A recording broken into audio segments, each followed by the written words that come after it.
జగన్ చిన్న జెడ్పీటీసీ సీటును అంటూ కూడా ఆయన ప్రస్తావించారు. దానికి సంబంధించిన బ్రేకింగ్ న్యూస్ చూస్తున్నారు.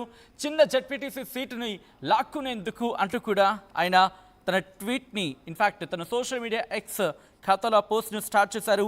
పులివెందుల నియోజకవర్గంలోని ఒక చిన్న జెడ్పీటీసీ సీటును లాక్కునేందుకు రాజంపేటలో మరో చిన్న ఒంటిమిట్ట జెడ్పీటీసీ సీట్ను బలవంతంగా చెరబెట్టేందుకు ఒక గుండా మాదిరిగా అంటూ కూడా ఆయన ప్రారంభించి కొన్ని కీలకమైన అంశాలని ఆయన ప్రస్తావించడం జరిగింది. కొన్ని అంశాలని ఆయన అక్కడ చెప్పుకొచ్చారు. పులివెందుల ఒంటిమిట్ట పోలింగ్పై రియాక్ట్ అయ్యారు ఆంధ్రప్రదేశ్ మాజీ ముఖ్యమంత్రి వైఎస్ జగన్. ప్రజాస్వామ్యాన్ని ఖూనీ చేశారంటూ జగన్ ట్వీట్ చేశారు. ఇవాళ నిజంగా ఓ black day. Pulivendula Ontimitta ZPTC ఎన్నికను వెంటనే రద్దు చేయాలి అంటూ ఆ డిమాండ్ని తెర మీద తీసుకొచ్చారు ఆయన. కేంద్ర బలగాల ఆధీనంలో తిరిగి ఎన్నికలు నిర్వహించాలంటూ ఆయన చెప్పుకొచ్చారు. మరి ముఖ్యంగా ఈ ఎన్నికలు సరిగ్గా జరగలేదు అని అర్థం వచ్చేలా చెప్పుకొచ్చారు. దాంతోపాటు ఇంకొన్ని అంశాలను ప్రస్తావించారు. పులివెందుల ఒంటిమిట్ట జెడ్పీటీసీ ఉప ఎన్నికలను రద్దు చేయాలని, కేంద్ర బలగాల ఆధీనంలో తిరిగి ఎన్నిక నిర్వహించాలని ఆయన రాష్ట్ర ఎన్నికల సంఘాన్ని డిమాండ్ చేస్తున్నాం అంటూ కూడా చెప్పుకొచ్చిన సందర్భం. పులివెందుల అలాగే ఒంటిమిట్టకు సంబంధించి అక్కడ ఎటువంటి పరిస్థితులు ఉన్నాయి అనే అంశానికి సంబంధించి ఆయన చెప్పుకొచ్చిన పరిస్థితి అనే చెప్పుకోవచ్చు. ఈ క్రమంలో కొన్ని కీలకమైన అంశాలను ప్రస్తావించారు ఆంధ్రప్రదేశ్ మాజీ ముఖ్యమంత్రి వైఎస్ జగన్. ఆయన పులివెందుల అలాగే ఒంటిమిట్ట జెడ్పీటీసీ ఉప ఎన్నికలను రద్దు చేయాలని, కేంద్ర బలగాల ఆధీనంలో తిరిగి ఎన్నిక నిర్వహించాలని రాష్ట్ర ఎన్నికల సంఘాన్ని డిమాండ్ చేస్తున్నట్టు చెప్పుకొచ్చారు ఆయన. దాంతోపాటు ఇంకొన్ని అంశాలను ప్రస్తావించారు. మరి ముఖ్యంగా ఆయన ఏమన్నారంటే కనుక ఎన్నికలు ఏవైనా ఏ గ్రామంలో ఓటర్లకు అదే గ్రామంలో పోలింగ్ నిర్వహించడం గతం వరకు పాటిస్తున్న విధానం. కానీ చంద్రబాబు గారి ఆదేశాల మేరకు పులివెందుల జెడ్పీటీసీ పరిధిలోని పలు గ్రామాల పోలింగ్ బూతులను అటు ఇటు మారుస్తూ 2 కిలోమీటర్లు 4 కిలోమీటర్ల దూరానికి మార్చినప్పుడే క్షుద్ర రాజకీయానికి నాంది పడింది అంటూ కూడా నెక్స్ట్ పేజీలో చెప్పుకొచ్చారు. ఇక అక్కడి నుంచి చూస్తే కనుక ఇంకొక అంశాన్ని ఆయన ప్రస్తావించడం జరిగింది. వైసీపీకి చెందిన ఏజెంట్లు బూతుల్లో ఇన్ఫాక్ట్ వైఎస్ఆర్సీపీకి చెందిన ఏజెంట్లు బూతుల్లో కనీసం వాళ్ళని కూర్చొనేయలేదు. ఓటర్లను బూతుల వైపునకు రానేయకుండా ఎక్కడికక్కడ భయపెట్టారు, తరిమి కొట్టి రిగ్గింగ్కి పాల్పడ్డారంటూ కూడా ఆయన ట్వీట్ చేశారు. తన సోషల్ మీడియా ఎక్స్ ఖాతాలో చెప్పుకొచ్చారు. మహిళా ఏజెంట్లపైన కూడా దాడులు చేశారు. స్వేచ్ఛగా ప్రజలు ఓట్లేయడానికి కాపలా కాయాల్సిన డిఎస్పీలు, సిఐలు, ఎస్ఐలు, ఇతర పోలీసులు చంద్రబాబు గారి తప్పుడు ఆదేశాలకు తలగ్గుతూ టీడీపీ వాళ్ళు చేసే దాడులు దౌర్జన్యాలకు దగ్గరుండి కాపలా కాశారు అంటూ కూడా ఆయన తన ట్వీట్లో మెన్షన్ చేసిన పరిస్థితి ఉంది. ఈ నేపథ్యంలో కొన్ని కీలకమైన అంశాలకు సంబంధించి అంటే ఇటు 2 జెడ్పీటీసీ స్థానాలకు సంబంధించి మాట్లాడుతున్న క్రమంలో ఇంకొన్ని అంశాలను ప్రస్తావించిన సందర్భం ఉందనే చెప్పుకోవచ్చు. ఇలా చాలా అంశాలను అక్కడ ప్రస్తావించారు. దాంతోపాటు ఏదేమైనా ఇది ఫ్రీ అండ్ ఫెయిర్ ఎలక్షన్స్ కాదు అని అర్థం వచ్చేలా ఆయన చెప్పుకొచ్చిన సందర్భం. పులివెందుల ఒంటిమిట్ట జెడ్పీటీసీ స్థానాల్లో ఇవాళ ఎన్ని అక్రమాలు జరిగినా అడ్డుకోవాల్సిన వ్యవస్థలన్నీ మౌనం దాల్చడం విచారకరం అయినా రాజ్యాంగ వ్యవస్థల మీద మాకున్న విశ్వాసంతో ఎన్నికల అక్రమాలపై సాక్ష్యాలు, ఆధారాలతో న్యాయస్థానాల దృష్టికి తీసుకువెళ్తాం. నిజంగా ప్రజాస్వామ్యాన్ని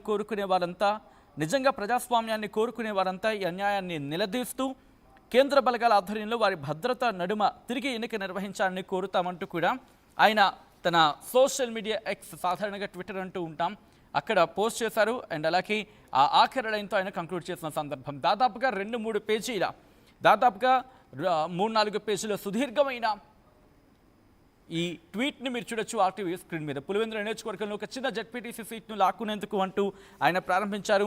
ఆ తర్వాత అది కంటిన్యూ అయిన సందర్భం దాదాపుగా 2-3 పేజీల వరకు కూడా ఆయన చెప్పుకొచ్చారు. సో ఇక్కడ ఏమంటున్నారంటే పులివెందుల ఒంటిమిట్ట జెడ్పీటీసీ ఉప ఎన్నికను రద్దు చేయాలి, కేంద్ర బలగాల ఆధీనంలో తిరిగి ఎన్నిక నిర్వహించాలి అనేది ఆయన ప్రధానంగా తెర మీదకు తీసుకొచ్చిన అంశం.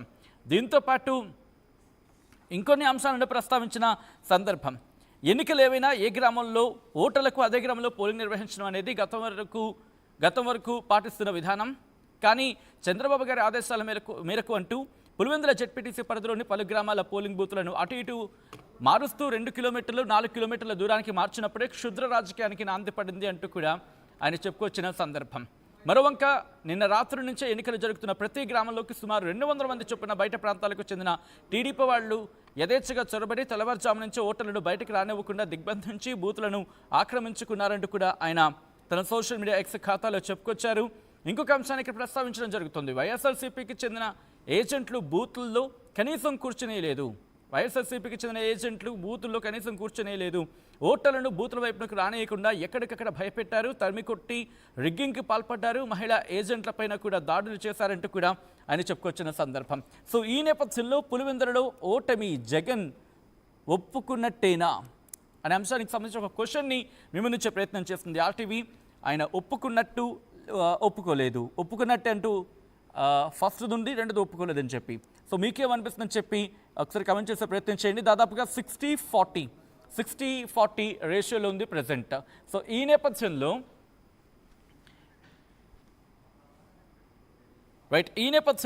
ఎటువంటి పరిస్థితులు అనేది తెలుసుకునే ప్రయత్నం చేద్దాం.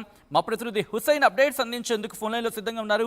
హుసైన్, ఇప్పుడు జగన్ రియాక్షన్ చూసాం. మరి ముఖ్యంగా ఆయన మళ్ళీ రీఎలక్షన్ కోరుతున్న సందర్భం, ఆయన ట్వీట్లోని ఫస్ట్ పేజ్లో మాట్లాడుకున్న సందర్భంలో ఆయన ఒకటే అంటున్నారు, ఇటు పులివెందుల ఒంటిమిట్ట జెడ్పీటీసీ ఉప ఎన్నికలను రద్దు చేయాలని, కేంద్ర బలగాల ఆధీనంలో తిరిగి ఎన్నిక నిర్వహించాలని రాష్ట్ర ఎన్నికల సంఘాన్ని డిమాండ్ చేస్తున్నామంటూ కూడా చెప్పుకొచ్చారు. ఈ నేపథ్యంలో ఇప్పుడు నేరుగా ఎలక్షన్ కమిషన్ని కలిసి రిక్వెజిషన్ ఇచ్చే అవకాశం కనిపిస్తోందా? దీనికి సంబంధించి వైసీపీ ఏమంటోంది? సచిన్, పులివెందల అదేవిధంగా ఒంటిమిట్ట జెడ్పీటీసీ ఉప ఎన్నిక పైన మొదటి రియాక్షన్ గా జగన్ స్పందించారు. ఆయన స్పందిస్తూ ట్వీట్ చేశారు. ఎక్స్లో ట్వీట్ చేసిన పరిస్థితి చూస్తున్నాము. ఆయన ఒకటే చెప్తున్నాడు, ప్రజాస్వామ్యాన్ని తూర్పుపరిచారు, ప్రజాస్వామ్యబద్ధంగా ఎన్నికలు నిర్వహించలేకపోయారు, వ్యవస్థలు మొత్తం అస్తవ్యస్తం చేసుకున్నాడు, తమ కబంధ హస్తాల్లో పెట్టుకుని ఇలా ఈ చిన్న ఎన్నికను పోటీ ఎలాగైనా సరే కైవసం చేసుకోవాలనే ఉద్దేశంతో చేసినటువంటి ప్రయత్నం ఇక్కడ సక్సెస్ అయ్యారు. అయితే ఇది అప్రజాస్వామికము, మేము కంపల్సరీగా ఎలక్షన్ కమిషన్ ని కలుస్తాం, ఈ ఎన్నిక రద్దు చేయమని కోరుతామని ట్వీట్ చేసినటువంటి పరిస్థితి. ఆయన స్పష్టంగా ట్వీట్ చేసినది ఏంటంటే, పులివెందుల నియోజకవర్గంలోని ఒక చిన్న జెడ్పీటీసీ సీటును లాక్కునేందుకు, రాజంపేటలో మరో చిన్న ఒంటిమిట్ట జెడ్పీటీసీ సీటును బలవంతంగా చెరబట్టేందుకు ఒక గుండా మాదిరిగా చంద్రబాబు అరాచకాలు చేసి ప్రజాస్వామ్యాన్ని కూని చేశారు. రాష్ట్రాన్ని రౌడీల రాజ్యం దిశగా నడిపిస్తున్నారు. ముఖ్యమంత్రిగా తనకున్న అధికారాన్ని దుర్వినియోగం చేస్తూ అధికారాలను చెప్పు చేతుల్లోకి తీసుకుని పోలీసులను వాడుకుని ఈ ఎన్నికను తీవ్రవాదుల మాదిరిగా హైజాక్ చేశారు. ప్రజాస్వామ్యాన్ని తీవ్రంగా గాయపరిచిన రోజు ఈ రోజు. నిజంగా ఒక బ్లాక్ డేగా పాటించాల్సినటువంటి అవసరం ఉంది. పులివెందుల ఒంటిమిట్ట జెడ్పీటీసీ ఉప ఎన్నికలను రద్దు చేయాలని, కేంద్ర బలగాలను ఆధీనంలోకి తిరిగి ఎన్నిక నిర్వహించాలని రాష్ట్ర ఎన్నికల సంఘాన్ని డిమాండ్ చేస్తున్నాం. చంద్రబాబు గారు సీట్లో ఉండగా రాష్ట్రంలో ప్రజాస్వామ్యం అన్నది ఒక డొల్ల మాత్రమే అని, ఈ రాష్ట్రంలో రాజ్యాంగం, చట్టం, న్యాయం, ధర్మం, నిబంధనలు, ప్రజాస్వామ్య పద్ధతులు అన్నవి ఒట్టి మాటలేనని, వ్యవస్థలనేవి కేవలం అలంకారప్రాయం మాత్రమేనని మరోమారు రుజువైంది. ప్రజలు నిర్భయంగా స్వేచ్ఛగా ఓటేసేలా చూడడం, ఆ మేరకు ప్రజలకు సహకరిస్తూ తగిన సదుపాయాలు ఇస్తూ ప్రశాంత వాతావరణాన్ని కల్పించడం అన్నది ప్రభుత్వ విధి. కానీ చంద్రబాబు గారు ప్రభుత్వాన్ని వాడుకొని తన ప్రభుత్వం సిబ్బంది, పోలీసుల చేత ఏకంగా రిగ్గింగ్ చేయించారు. మరి దీన్ని ఎన్నికని ఎలా అనగలుగుతాం? చంద్రబాబు గారు ఓట్లను రిగ్గింగ్ చేయగలరేమో కానీ